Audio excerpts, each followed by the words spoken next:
Yes? Anderson, there's a bad spill outside 317. Would you get it for me, please? But I'm on my way to pick up little Julie for her outing. I know, Anderson, but I don't have anybody else. And somebody could get hurt.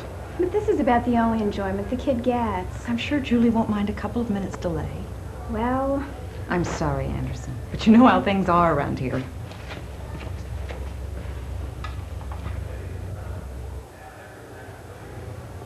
Well, I sure am glad I went to nursing school. So I can do this kind of highly professional work. Hey, for a lady who didn't want to be a housewife, you willed a pretty mean mop. Listen, don't rub it in. Got drafted, huh? Well, that's the way it goes in a non-union hospital. Yeah? Well, how does it go in a union hospital? Well, sweetie, when there's a union, the maintenance people do the maintenance and nurses do the nursing. It's called job classification, but they never heard of it around here. This is really maintenance work, isn't it? Well, sweetie, it sure looks like it to me. And a union does that? Yeah, that and a lot more. I know because my sister's always talking about it. She's on a committee or something.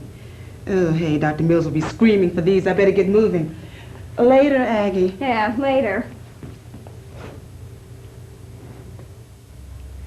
A union. Is that what we need? Would that make things better? Because if it is, I better go get Julie. But I am going to look into this.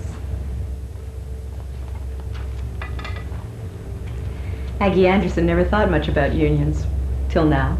The subject never came up. But now she's beginning to wonder. What about you? Have you given it much thought? You may have to, you know, before long. You see, most hospitals like yours don't have unions. But some big labor organizations have indicated that they'd like to change that. And that they intend to in the not-too-distant future. They've made no bones about that. So it's possible, even likely, that before long you'll be approached by a union organizer. And you'll be on the spot. You'll have to make a decision, union or non-union. And it's a very important decision because it could affect your job and your life rather drastically. Are you equipped to make that decision? Do you have the facts and the information you need to make that decision intelligently? Or let me put it another way. Can you answer these questions accurately and to your own satisfaction? What is a union? What motivates it? What does it really do? How does it operate? Who pays for it? How can a union change your life? We're going to answer these questions and more during the next half hour. We're going to explore some of the good things about belonging to a union and some of the bad things. We're not going to tell you how to decide. That's personal. But we think if we give you the facts and give you the time to consider them, you'll be ready, if and when the time comes, to assume the responsibility of deciding for yourself.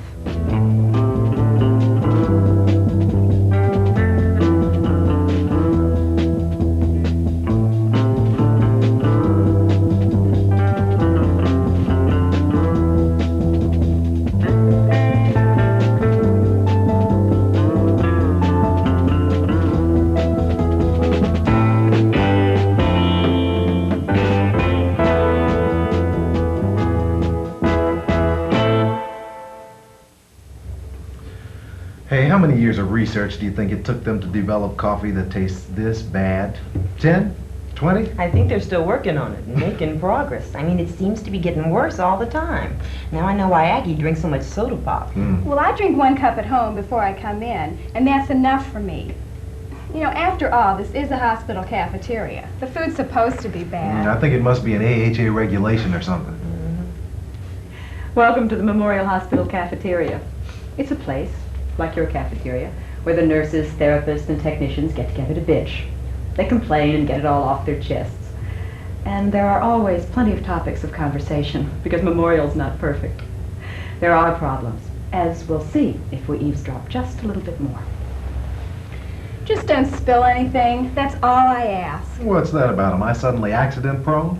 Well, somebody is. Made a big mess on 3 West this morning, and guess who got elected to clean it up? Don't feel exclusive. I got to pass out the lunch trays today. Lucky me. We don't allow food and therapy. Thank God for small favors. Why don't they get some more help for you ladies? I don't know. Hey, has anybody heard anything about our mythical salary increase? It's been months now. Not me. Nor me. All I know is that if they don't get some more people up here who know what they're doing, we're all in big trouble.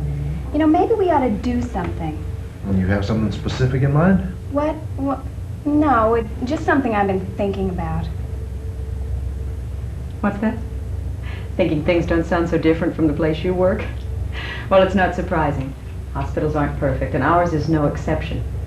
But you know, these days, problems seem to grow. They seem to upset people in ways they didn't used to. And we're just human beings. We're always looking for an easy solution, a quick fix, even though we know that life hardly ever works that way. And we're emotional creatures, human beings. It doesn't take much to set us off. Well, yes, I know that, Sam. But I can't just say go ahead and offer more money for maintenance people just because there's a shortage. I haven't even gotten anything for our professional people. Well, I'm sorry. I'll try to think of something, okay? Mr. Kramer? Yes, Jean. Oh, those figures. Mr. Dalton, the contractor is here to see you. Send him in. And look for those pay figures. Mr. Dalton, you can come in now. Kramer, you've got to do something. If you want this construction finished on schedule, I have to be able to get my equipment in and out. Well, I thought you were going to go through the north parking lot. I can't get through. The cars have it blocked completely. Well, the board expects completion on time. Jeannie, get out a memo saying that the north parking lot will be closed until further notice. Now listen, Dalton, you've got to move quick. Our employees are not going to like this. Closed? That means we'd have to park all the way over on the east side. And with the weather the way it's been... I don't understand. What does he mean, to permit completion of construction? Yeah, we're gonna get pretty wet walking all that way. Kramer is an idiot. I don't understand this at all. I don't know about you, but this is the last straw. We have to do something about Kramer and his cronies. What can we do? Well, Kramer is the administrator. Maybe we could talk to him, explain. As far as I'm concerned, it'd be a waste of breath. We have to take action around this hospital. But what kind of action? Union action, sweetie. Look, I talked to an organizer yesterday, a real nice lady, Meg Leary. She said she'd be glad to sit and chat with a few of us. Just casual, no big deal. A union organizer, huh? I think you're making too much out of this, Jamie. I think we ought to just talk to Kramer. Didn't we try to talk to Kramer last week about the raise? He didn't have time. I don't see what it could hurt just to talk to this lady. Well, what about it, Aggie? We could talk about the difference between nursing and maintenance. Well, I guess I really would like to know a little bit more about the union. Brad? Well, I don't really like the idea that much, but I'm not gonna let you go without at least one cool head. Oh, good. Then it's settled. Look, I'll set it up. That's how it could happen where you work. A problem crops up, something that upsets everybody, and somebody to say, let's go talk to the union. You know, unions have a long and controversial history in this country. When they were first formed, most authorities will agree they were badly needed. There were unscrupulous employers who took advantage of their employees. There were sweatshops, child labor, dangerous working conditions, and starvation wages, the kinds of things that violated the unwritten contract that exists between an employer and an employee. Of course, nobody condones that sort of thing. But in those days, you have to understand, the employer was probably doing what he thought of as his right, if not his duty, and certainly more people congratulated him than condemned him. So the union idea came into being, and after years of struggle, a balance was reached. In the 1930s, the Wagner Act confirmed by law the right to unionize and the right to strike, and set up the machinery for labor jurisprudence, which provides a means of nonviolent solutions to any conflicts which arise. And that's the way the union movement originated in this country. Of course, things have changed since then. For example, take union organizers. They're not the dirty fingernailed up from the ranks guys you used to think they were. They're college educated, they're very professional, and sometimes they're not even guys. Look, I'm just here to answer your questions. Ask me anything you want to know about the union. Well, I've got a question. I want to know that if we do get a union, can we tell that turkey Kramer where to get off with his closed parking lots and his mopping floors and his empty promises about a raise, huh? Well, in a manner of speaking, yes. With a strong union and a broad membership basis, We can get you anything you want within reason. Does that mean I don't have to mess with the food trays anymore? Well, it could mean that too. We try to classify jobs so that one person doesn't have to do the work of the others. You make it sound so easy. Easy? No. You'll meet with a lot of opposition from Kramer and the management. You see, what we do with the union is we force them to pay attention to our needs, and they don't want to do that. Aggie, well, you haven't said much. Do you have anything to ask me? Yeah, as a matter of fact, I do, Meg. I don't understand exactly how all this happens. I mean, doesn't there have to be an election or something? Let me show you. See this? It's an authorization card. What we do first is to get other employees to sign them. We need 30%. 30% allows us to petition for an election to have our union represent employees at this hospital. Only 30%. Only 30%. Hey, I bet that would be easy to get, huh? Not all that easy. I have to be honest. The management will put out a lot of propaganda. They'll try to do anything they can to get you against us. But if we believe in the cause of the workers, we can win. And then, my friends, that sweet day arrives when we sit down face to face across the bargaining table to present our demands to Kramer and his cronies with the full power of the law and the National Labor Relations Board behind us. That's when we can go to work to get you the wages and the working conditions and dignity you deserve at this hospital. When they're faced with the power of a united front, what can they do? Does that give you a little better idea? Well, it gives me the idea that we ought to get going on a union movement for Memorial right now. It still sounds too easy to me. I mean, if it were that easy, every hospital in America would have a union. Brad, that's exactly the goal we're striving at the union. Representation for everybody. Well, how are you doing? We're making progress. Now, if we got Memorial, it would be a real victory. But what if they find out we're trying to get a union? What if they fire us? The law says they can't do that. You're absolutely protected from retaliation for union organizing activity. Didn't you know that? Yeah, Esty, there's nothing to be afraid of. And what about you, Aggie? I'm gonna have to give this some more thought, Jamie. Well, it still seems like a drastic step to me. Oh, come on, sweetie. You're the one who's been mopping the floors. Don't you think you've got your rights? Well, yes, maybe so, but... Give her time to think, Jamie. She's right, it's a big step. Just take all the time you need, Aggie. I hope I haven't said anything to offend anyone. No, Meg, really, you've been very helpful. I guess it's just that I need to get a second opinion. Well, that's gratitude for you. I'm working overtime trying to get the board to figure a way to give them a salary increase, and they're talking about union. Well, Miss Carter said it's probably just curiosity at this stage. But they would be stupid to do anything like that. Maybe that's something they have to figure out for themselves. And this is because of the parking lot? Miss Carter wasn't sure. But they want to talk to her. Good. Well, I'll have another talk with Dalton. Maybe there's an alternate solution. And I'll keep in touch with Miss Carter till she finds out what this is all about. Good, Jeannie. Let me know. And Jeannie, thanks for your help.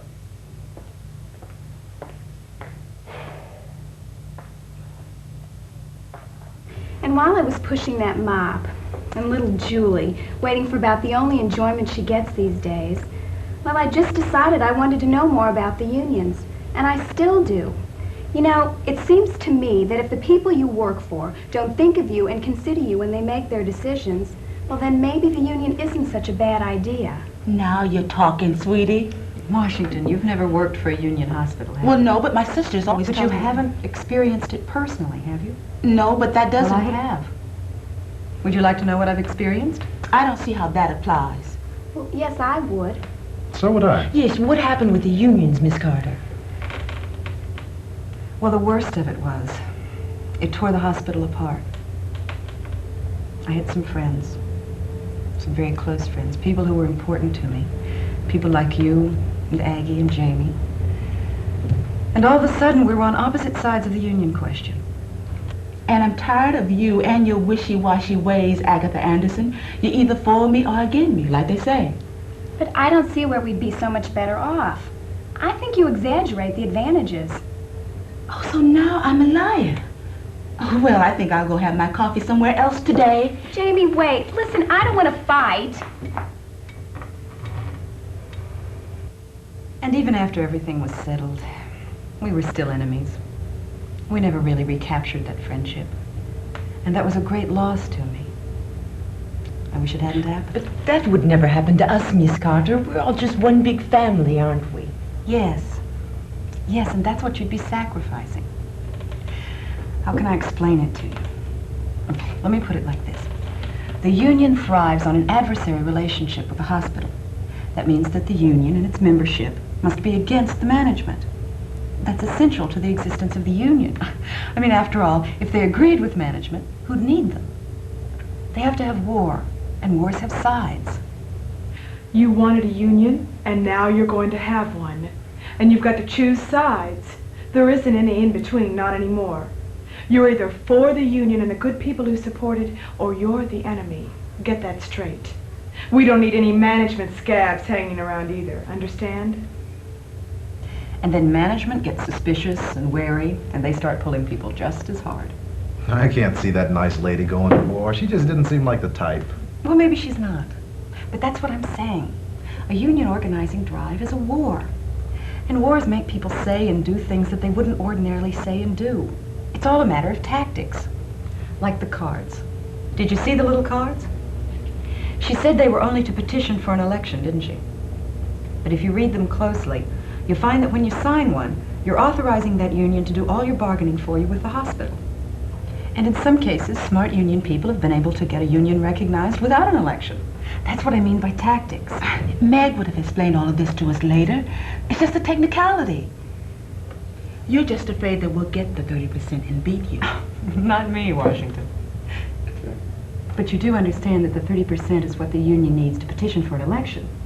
You need more than 50% in the election to get the union recognized and start collecting dues. Dues? What? You said dues. Union dues, Brad. You have to pay dues, you know. Somehow that didn't come up when we were talking to your buddy Meg. That's right. Nobody said anything about dues.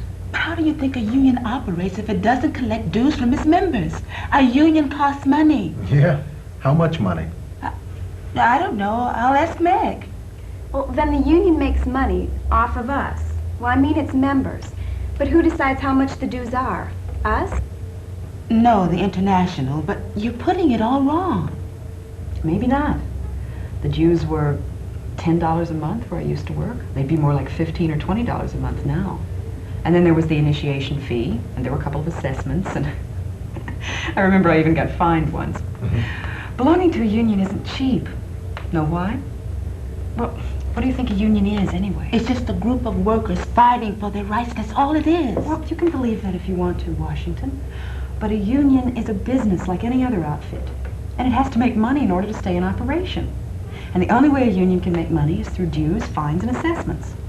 Yes, but honestly, how much could a small little union like ours cost? Yeah, not much. Well, if it was only your small little union you had to support, probably not. But your dues also go to support the International. And that means fancy offices, means expense-paid trips, cars, salaries, bonuses. All that money has to come from somewhere. Where do you think? Look, don't listen to her. What does she know about it anyway? She's just a management boss. I wasn't always a management boss. I used to be a union boss. I was once president of my local. Oh my gosh. I didn't know. It's all right. Listen, I can quote you the union story chapter and verse. I've done it plenty of times. And I'm not saying that there wouldn't be times when I'd be all for a union again, because I would. Well, when would you? I think you need a union when there's been a complete breakdown in trust between management and employees. When you're totally ignored. And when you can't communicate at all. Then yes. But ask yourself, is that the case here at Memorial? I don't know. They don't seem to pay much attention to us and what we want. You're right. They don't pay as much attention to your problems as they might. But they have got pressures and demands coming at them from all directions. Take Kramer. I don't think I want him. He's got the Board of Trustees on one hand, and all you people on the other, and the government rules, and the doctors. Yeah, the doctors. I guess they don't make it too easy on him, huh? And nobody knows that better than you people. But the thing to consider is that even if Kramer does neglect some of the employee issues, it's not malicious. It's not intentional. He's not the enemy. In fact, he'd probably like to be your friend. But if the union comes in, that'll be the end of the friendship. You automatically turn Kramer into an opponent, someone on the other side. But then he'd have to pay attention to us. He'd have to give us better money. Hold it. That's not necessarily so. You see, when the union takes over, all the bets are off. The wages and benefits you've been getting, however unsatisfactory they may seem now, well, they all come up for grabs. Everything has to be negotiated. You can't count on anything until it's agreed to and written into the contract. That's the way it works with the union. Sometimes you can lose some of what you've already got. But at any rate, there are no guarantees. Okay, well, let me understand this. We're working for so much an hour now, but if the union comes in, we aren't even sure of that anymore? Not unless and until the union negotiates it for you. But that's not usually what the union is most interested in at first. Now, what's that mean? Well, a union has to survive first. Only then can it try to threaten the management into better wages and better working conditions. Well, I thought that's what the union was all about. Higher wages and better working conditions. I know what that's what a union is for. My sister always talks to me about it. Did she tell you about union shop and about checkoff? Well, I guess I've heard those words, sure. Those are the things that a union needs to feel secure. A union shop means that you have to join the union or you'll be discharged from the hospital. Except in the so-called right-to-work states, the 19 so-called right-to-work states. There, the union represents the employees whether they like it or not. Now, checkoff. Now that means that the hospital has to deduct from your paycheck all your union dues before you ever see them, and then send it directly to the union. But suppose we didn't negotiate those things. Aggie, you're so naive. How come? We can vote to negotiate anything we want, can't we? Well, you can't negotiate anything. You don't have anything to say about it anymore. The union does your negotiating for you. They become the spokesman. Do you understand? When you go union, you sign away your right to bargain individually. The union does that. They do all your talking and negotiating for you. Meg never said anything about that.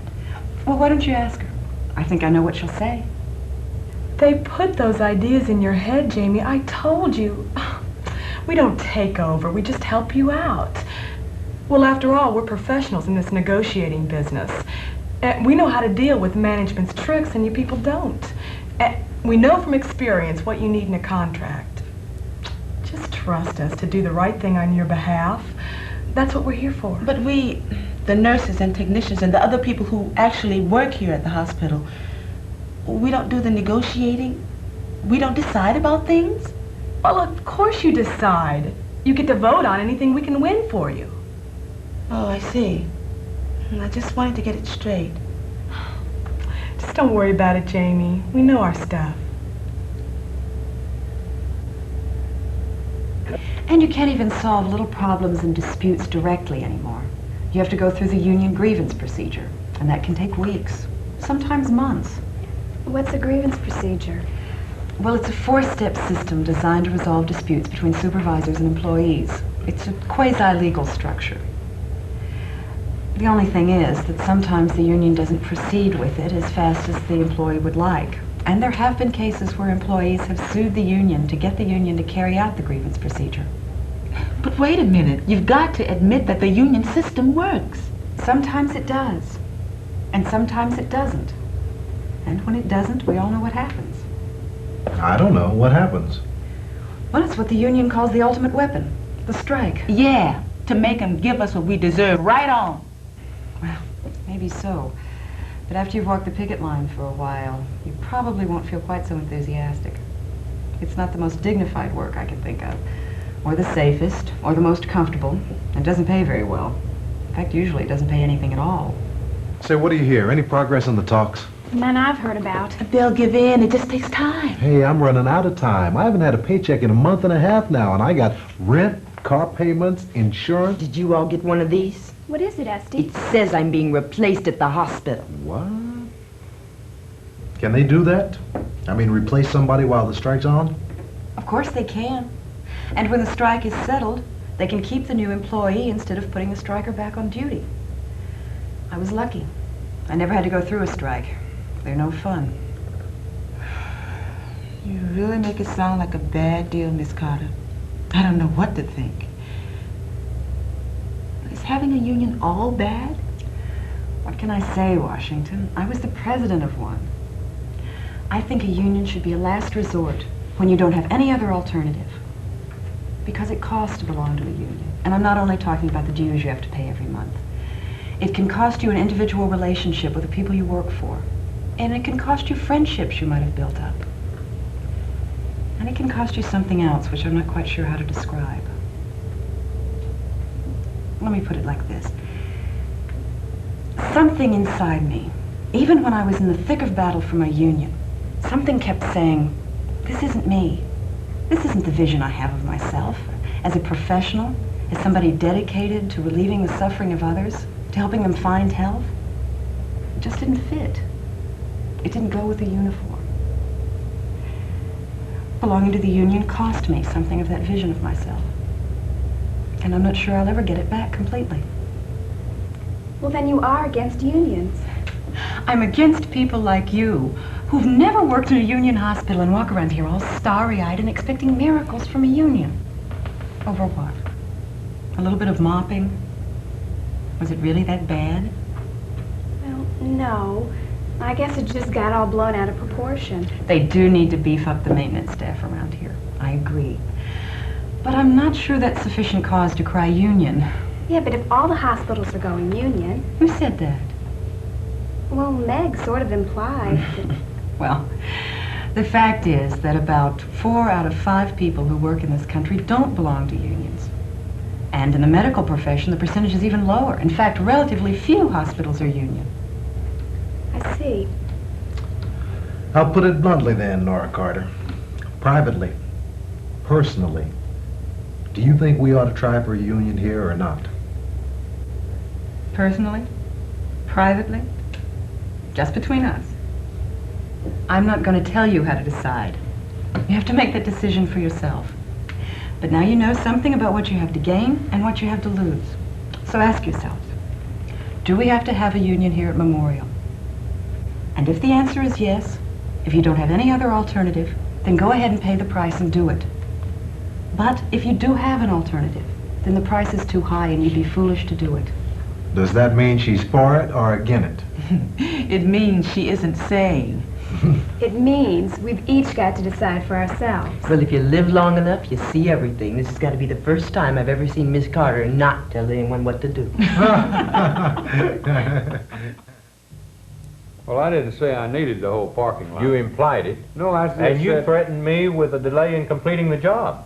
Well, it wasn't exactly a threat. Okay, that's ancient history. What do you need to get your equipment in and out? What's the minimum? If I could just have a Carter along the fence. Just say 1 row of cars wide. Well, that's no problem then. Why didn't you say so in the first place? I'll take care of it. And thanks for coming by. Jeannie, we've got another memo to get out. Mr. Kramer, I think you're going to like this. I just heard from Nora Carter, and she and some of the employees had a talk. And? Well, she thinks it's the usual. The usual? The usual lack of communication between you and them. Ooh, that usual. Ask Miss Carter how much it would disrupt things if I met with our people for maybe, 20 minutes or so, and just to clear the air. Well, I can ask her, but I think I know what she'll say. She'll be all for it. The sooner the better. Would you want me there too? Well, naturally. So that's the situation on the north parking lot. Most of it will still be available, and the curtailment won't last very long. I want to apologize to you for any inconvenience you experienced. I hope you understand. I never thought we'd be hearing that from Kramer. The man's trying. Give him a chance. Oh, yeah. Keep it up, baby. You're doing fine. We're having difficulty maintaining a support staff, and I have to ask your patience in the meantime. We are working to keep you doing the professional work we're paying you for. Speaking of pay... And speaking of pay, all I can tell you is I'm taking it before the Board of Trustees next week, and I think the documentation is pretty convincing. We'll have to wait and see. See, he's trying. Finally, there is an obvious lack of communication between us, and I want to improve it in any way I can. If you're having problems, make sure I know about them.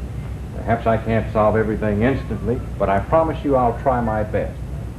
There is no part of my job that is more important to this hospital or to me personally. Well, what can I say? I'm willing to give the man another chance. Yeah, but thanks to you, Jamie, I found out about unions. But you know, there's one thing that's not gonna get fixed. What's that? The coffee. It's beyond help. Things are a little more settled now at Memorial, but don't count on them staying that way. Hospitals aren't perfect, and they're never going to be. But they can be very rewarding if you let them. We hope we've answered some of your questions about unions today. I know we haven't answered all of them, so if you have any doubts, something you're not sure of, ask. Get the answers. And then if the situation ever arises, you'll be ready to approach the thing sensibly and decide for yourself.